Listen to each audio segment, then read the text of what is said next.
I get a knock at the door, and here, two guys in a suit. I'm from the FBI. The first thing I have to say is, what took you guys so long? I told them the truth.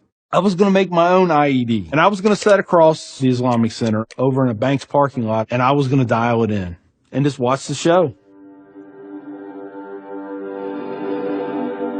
Growing up, I saw a movie, and it was Rambo. Rambo was tough, respected.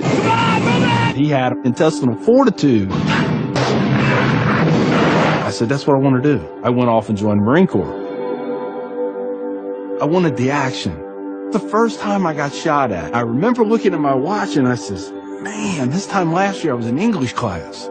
I fought several times in the Middle East, Desert Shield, Desert Storm, South America, Philippines, Somalia. I think the worst things that I have seen is dead children. I had to suck it up. I had to be there for my guys. Each one of those teardrops stands for a confirmed kill. I stopped adding after 26. Where I was taught, Marine Corps, just own it and then let it go.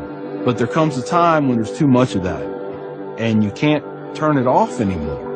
I want you to give me a window into your state of mind at that time.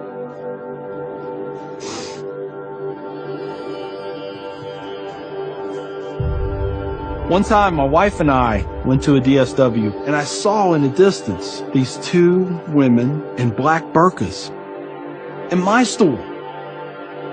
I cried as I prayed for enough strength to go over there and break both their necks. I was just angry. I was just full of hate, and it just fed off itself. At that point, I was drinking a half-gallon of vodka every 2 days. I had devised a plan, create my own IED, homemade bomb, and I was going to set it off right outside the Muncie Islamic Center. 200 plus killed or injured. That was the plan.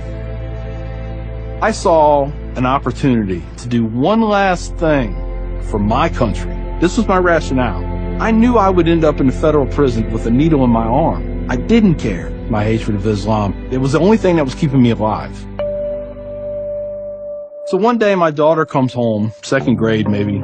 She was telling me about this little boy who sat across from her. His mom came to get him. She said she had scarves on her, and she had a dress all the way down to her feet, and you couldn't see her on nothing but her eyeballs. At that point, I snapped. Started spewing things out of my mouth that should never be said in front of children or anything. She didn't say anything. It was the look on her face. I remember my daughter looking at me like I was absolutely the craziest person on the face of the earth. She was my little buddy. She used to say we were road dogs.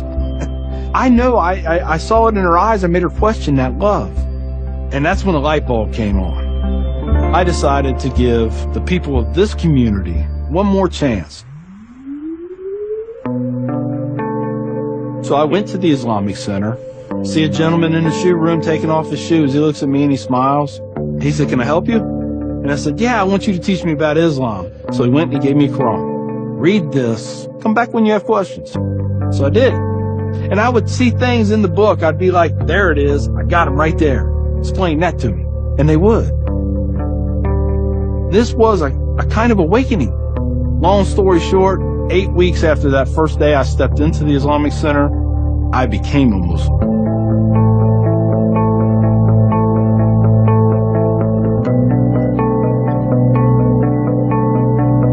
I'm a Muslim,